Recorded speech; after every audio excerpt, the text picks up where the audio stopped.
Salut tout le monde, bienvenue sur la chaîne. Pour ceux qui ne me connaissent pas, moi c'est Manu. J'ai 37 ans et je suis graphiste depuis 2014. J'ai fait une formation web designer graphiste à Dunkerque chez Format Concept. J'ai pu faire mon expérience dans le milieu associatif avec des labels de musique, avec des clubs de badminton surtout. Voilà ce qui est pour mon parcours très rapide. De quoi on va parler aujourd'hui? On va parler de la création d'un logo pour Julie Do It Yourself.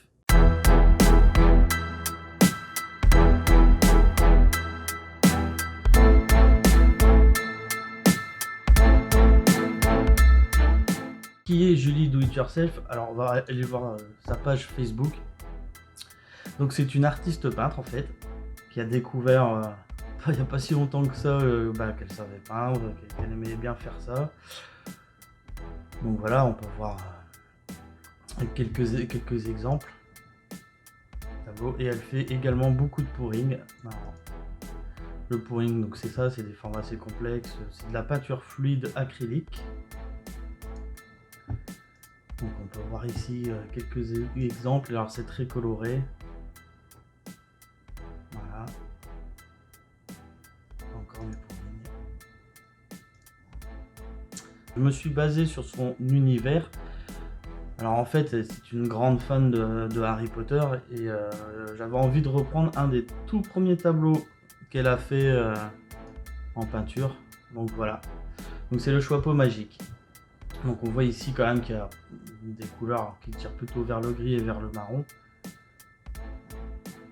Mais en tout cas, le but c'était de partir vraiment sur son univers, sur ce qu'elle aime, donc Harry Potter. Donc comme je le disais, elle fait beaucoup de pouring. Donc pour moi le pouring, voilà ce que j'en pensais, hein, que c'était des formes assez complexes, un peu comme des taches. Donc je vais utiliser des taches pour représenter le pouring et vraiment ce talent-là pour le logo.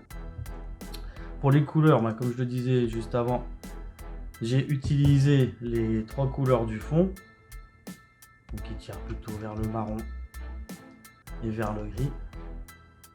Donc le but aussi c'était d'utiliser des couleurs plutôt pastel pour évoquer la personnalité de Julie Do It Yourself. Hein.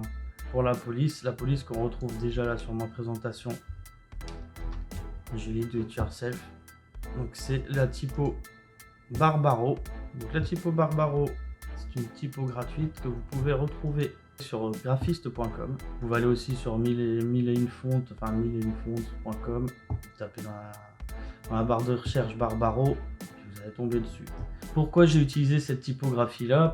Alors pour moi, cette typo à empattement, elle donnait une certaine classe. Alors je vais zoomer un peu dessus, voilà. Elle donnait une certaine classe, puis en même temps un côté jeune et dynamique. Bon, tout ce qui représente Julie en fait, voilà. Voilà ce que ça donne. Donc voilà, j'ai utilisé toutes les couleurs sur Julie, sur la typo et sur le contour, mais également sur les tâches. On va voir que j'ai fait quelque chose de pas forcément très académique, on va dire, hein, puisque je n'ai pas utilisé exclusivement Illustrator pour faire ce logo. Moi je ne suis pas un dessinateur chevronné, donc voilà. Donc j'ai utilisé le tableau. Donc j'ai créé un nouveau calque. Hop, j'ai pris l'outil plume et j'ai fait une forme très géométrique. Parce que quand, alors si on retourne sur la présentation, si on diminue, on arrive encore à voir la forme globale du Choixpeau. C'est pour ça que je voulais une forme lisible et qu'on pouvait reconnaître quand même d'assez loin. Donc pour faire le Choixpeau, c'est très simple. J'ai pris l'outil plume et on suit un petit peu les contours en mettant droit. Voilà. Hop.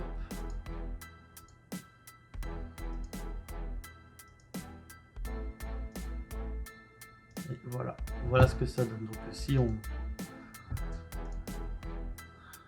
retire le tableau, on va agrandir un petit peu. Voilà, donc on a une forme.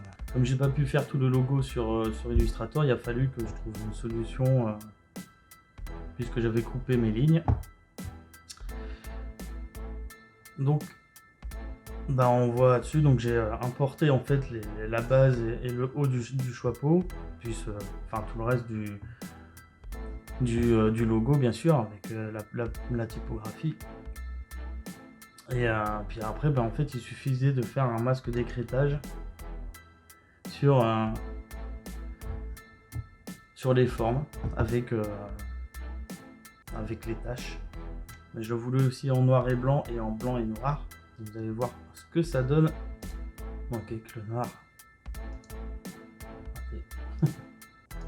Donc avec le fond noir, on l'a ici, on voit encore très bien les formes, même si on n'a plus les taches. Et en noir, c'est la même chose. Voilà. Donc voilà ce que donne le logo. Maintenant, ce qu'on va faire, et puis c'est quelque chose qui est très conseillé, c'est de voir comment fonctionne ce logo en situation réelle, entre guillemets. Alors je mets des guillemets puisque c'est pas tout à fait la réalité, c'est pour montrer un aperçu. Par exemple, si vous devez présenter votre travail à un client, lui montrer un petit peu, enfin essayer de le projeter sur l'utilisation de ce logo, et puis voir un petit peu ce que ça peut donner dans la réalité. Donc pour ça, on va utiliser des mock-ups. Donc je vous montre ici ce que j'ai fait avec le logo de Julie du Do It Yourself. Donc voilà, totalement fictif bien sûr. Mais par exemple, on a des cartes, on peut faire des cartes de visite. Donc on voit très bien.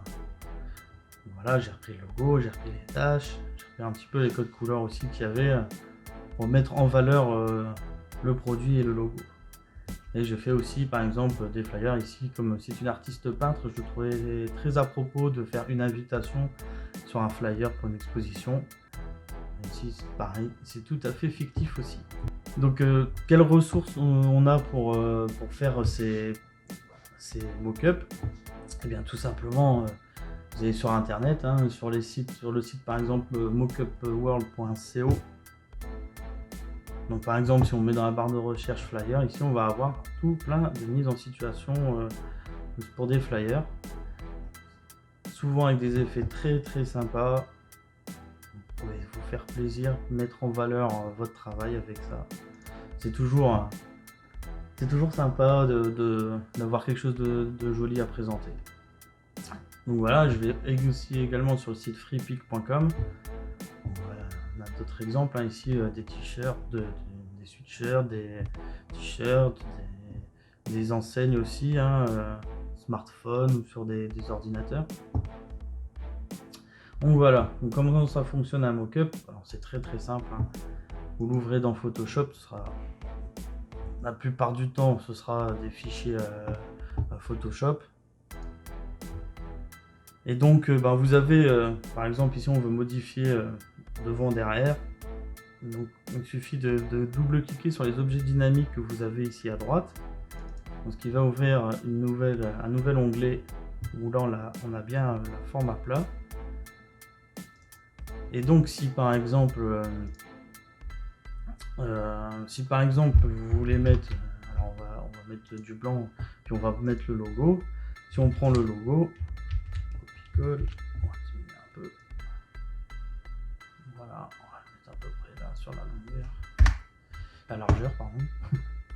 Ici, alors si je fais un exemple vite fait, mais si par exemple on enregistre le project2.psb et qu'on retourne, voilà, et on voit que ça a modifié, donc on peut faire la même chose avec l'autre. Faire ça, hop. On va le remplir la couleur de premier plan par exemple, hop, voilà, on enregistre, c'est vraiment pour l'exemple. Et voilà, on voit que ça se modifie très bien, puis après il suffit de l'exporter et puis vous avez de jolies présentations pour votre logo. J'espère que cette vidéo vous a plu, il y en aura bientôt d'autres bien sûr.